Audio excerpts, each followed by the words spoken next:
Dito, meron ka bang idolo sa tinatahak mong pagkanta, Jenica? Yes po, marami po.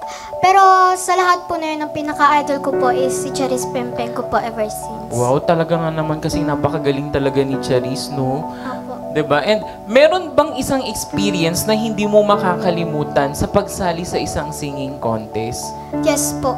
Meron po akong dalawang experience po. Okay. Ang una ko pong experience is sa Cavite po. Nung time po na yon is wala po talaga akong boses noon. Malat na malat po talaga ako. Tapos sa time po na yon is 2 rounds po. So bali dalawang kanta po. And yung sa time po na yon, yung mga kanta ko po doon is matataas po. So mas lalo po akong kinabahan kasi nasa isip ko po paano ko to kakantahin. Paano maabot yung mga notes na yun? Opo. Pero ang ginawa ko na lang po, sinubukan ko po,